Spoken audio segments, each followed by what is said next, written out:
For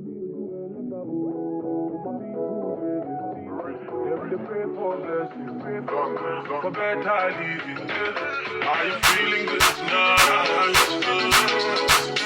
This thing got me thanking God for life.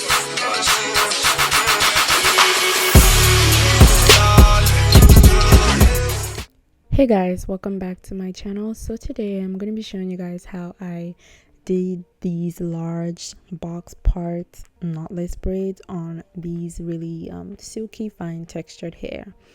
So when I started doing knotless braids, I didn't think that you could do them on fine silky textured hair, mostly because of this, the slipperiness and in the braiding hair, and just because the grip is not as strong when starting knotless braids, because you're starting with the natural hair as opposed to the regular traditional box braids.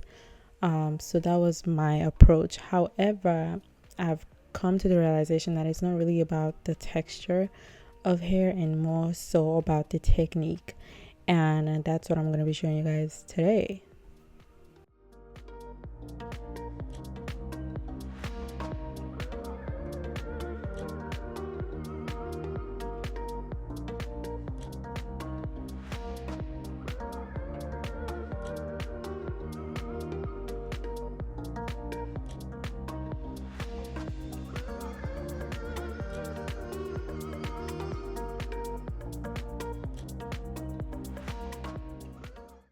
So when starting off, I literally minimize the amount of product I use.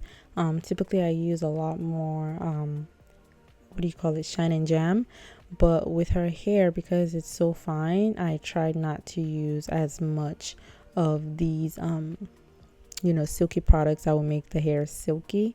And then your initial braid, which is the 3-strand braid that you do with the natural hair first, is very important. And it's very important to have that grip on point and then reinforce it immediately with the braiding hair, because it's gonna make it nice and secure at the base and prevent it from getting all loose real quick. So yeah, honestly, I feel like knotless braids varies on person to person. Your experiences vary person to person depending on your hair texture. So there's some styles, and this is just with braids and any braiding style generally. There are some styles that do well on different hair textures, and people don't like to talk about stuff like this because I feel like there's already such a huge controversy around hair texture sometimes. So people don't like to address it. And I don't know how other stylists explain these things to people. But to me, I find that different hair textures are more suitable for different hairstyles. Different braiding or different cornrow services are more suitable for different hairstyles. For instance, with stitch braids, I feel like stitch braids are more suitable for people with relaxed hair, people with fine hair, people with very, very thin hair. They have the best end results with stitch braids because the hair is so fine that you can really see that stitching, that parting through the hair. And most people don't talk about that. And I was with a client the other day, and she was telling me that one stylist that I think she specializes on stitch braids, or she does stitch braids, says on her booking description that your hair has to be, I think she said she only braids relaxed hair because of that, because it does impact the finished result. And people will come to you with different pictures of different hairstyles and want the same end result, when in reality the most important variable, which is your hair texture, is different from the person on the picture that you're showing. Not to say that your hair texture is bad or your hair texture is the best or any of that nonsense. It just means that this hairstyle is literally easier and more suitable for this textures. So that's just how it works, and I wish people would understand this, and you would be able to know what hairstyle to invest your money into more, just by understanding how that works. Like me, for instance, with my hair being 4C and very, very natural, and kinky, I tend to avoid cornrow styles because they don't last as long. Yes, they may look good for the first 2 days, but my hair will revert irrespective of who the braider was. You can be the best braider, but regardless, the way my hair is set up, the natural geographic or whatever of my hair just does not allow for braiding styles like cornrows. You can do it. There are ways to go around it. There are different techniques to incorporate to give it more longevity. Like I would opt for the Ghana braiding technique instead of just the feeding braids if I have natural hair, because it lasts longer and it covers my natural hair inside of the cornrows. So just little things like that, little tips and tricks you can do and you can offer, so that way people can still be able to enjoy different types of hairstyles and different types of looks altogether.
So yeah, with her hair, we're going to be curling the ends.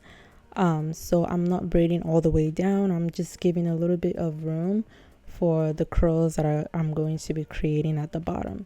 Now, the reason I like to not braid all the way down when I'm curling the ends is because the curls come out looking way better when the ends aren't braided all the way down. If you want your curls to be more like human hair curls, try not to braid all the way down before you curl. If you want your curls to be tighter and want it to look like it was braided, then go ahead and braid your hair all the way down and then curl. It would look a little bit more tighter. It will just have a different look. So try playing around with the different variation, just to see what outcome you like better. So when a client shows you a picture, you know exactly how to give them that particular look. And also the size of the rods, which I'll show you guys in a little bit later. The size of the rod that you use to curl the ends matter. Bigger curls create bigger rods create looser curls. Smaller rods create tighter curls. So kind of use that as your guideline when you start curling, braiding hair and such, and just curls all together. So yeah. Anyway, so for her hair and her hair type, I feel like these particular size is suitable. She'll probably get more longevity out of it. For someone like me with 4C kink hair texture, bigger jumbo size braids don't last as long because my hair is on the kinkier side. Hers has more of a silkiness, a silk finish texture to it, so it will hold up long, and the texture of her hair is compatible with the texture of the braiding hair. So even if it does get old, it's not really gonna look old, if that makes sense. So yeah, that's exactly what I was trying to explain earlier on. And it's always really weird when I talk about stuff like that because people are always in the comment like, oh, blah blah blah blah blah, and you talk crazy. I don't even read it. I read the first sentence and skip. But yeah, it's people, like I said, people are very sensitive about like hair textures, which I don't understand, because it's like people don't want to talk about it. It's like race. You want to pretend like it's not there, but it's there. Just because you pretend it's not there doesn't mean it's not there, if that makes sense. But anyways, whatever. So you want to braid all the way down. So when I'm adding hair, especially with knotless braids, try and add smaller pieces as you go along, because you can manage it and be able to keep all your braiding size consistent that way. If you add bigger chunks, you can't deduct. So when you add smaller chunks, you have more control on the finished size that you're going for. So keep that in mind.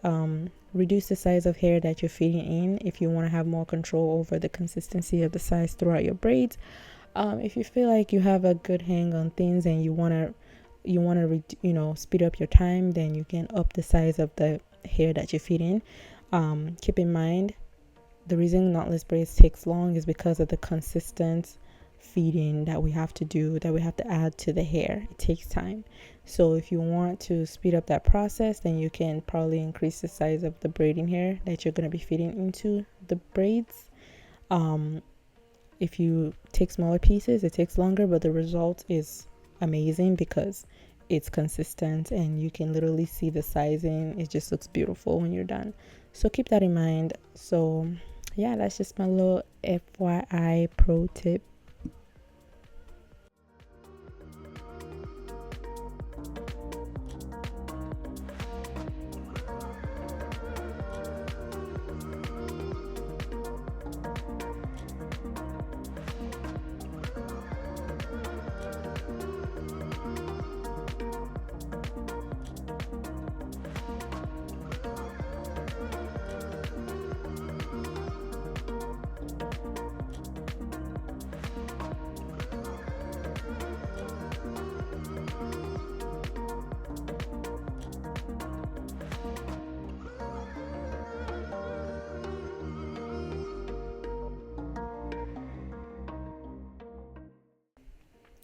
So this is what your hair should be looking like in just about a minute. You see, they look really nice. I really love this size of braids. I love them. The end result always looks really good.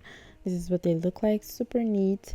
When you get to the crown of the hair, in terms of parting, it's much different than the perimeter when you're parting, because the crown is flat, so your approach is a bit different. And I've done videos on this on my OnlyFans. I don't want anyone to follow that OnlyFans anymore, because I'm gonna be creating I'm working on creating an official website and platform for my online classes, because I feel like people are a bit uncomfortable with the OnlyFans tutorials, and I understand why. So I'm not gonna force anyone. If you're still on there, I'm still gonna be posting content. But however, I'm working on an official website dedicated to just these classes, so that way you guys can be a bit more comfortable with your learning process. So yeah, anyways, as you can see, the tip of her hair has a little bit of color, and we have to kind of tuck it in and hide it. In order to hide the color, you need braiding hair to hide it under, hide her hair under, of the braiding hair. So I like to add little pieces of hair as I go along to kind of thicken the ends where I'm gonna hide and do the tucking technique to hide that her hair color inside of. That's why you see I just added 2 more pieces there, and plus the look we're going for is long, so adding hair, it's gonna elongate and also thicken the braids, so that way we can hide her real hair behind it comfortably. As you can see, I'm adjusting it. I'm placing her natural hair behind the braiding hair, so that way when I braid, her hair is not going to be peeking through.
So when you get to the ends, just tie a knot. As you can see, I'm not braiding all the way down, so it's very important to tie a knot.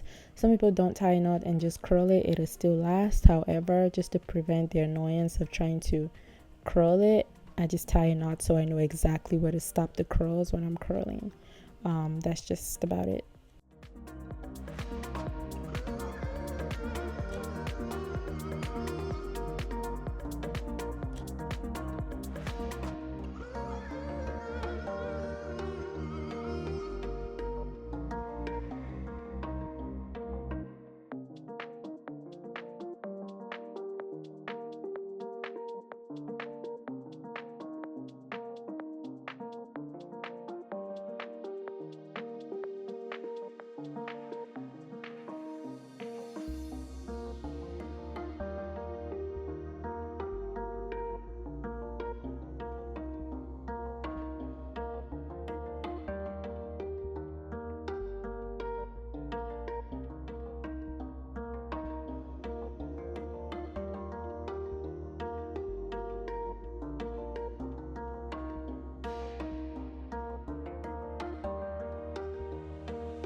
So when you start curling the hair, as you can see, I'm using the orange rods because they're gonna create, you know, looser curls, especially with these jumbo size braids. You want to make sure your curls aren't too thin and tight because it just kind of looks awkward with the bigger braids.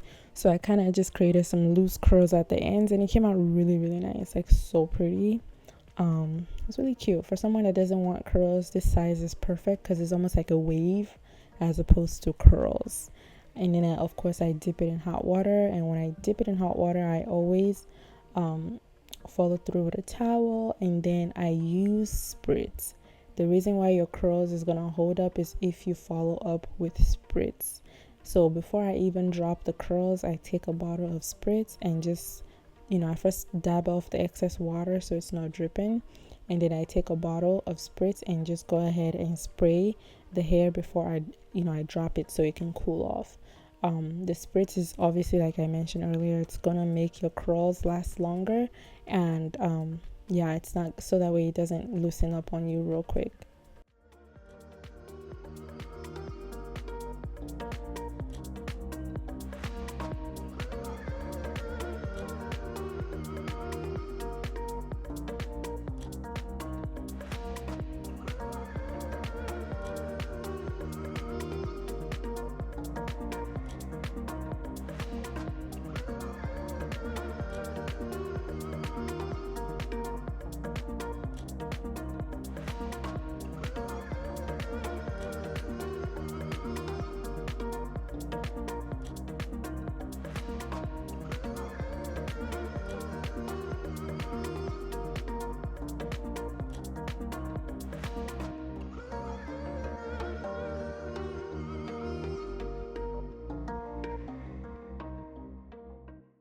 So this is the final look. You get a better screenshot in a little bit.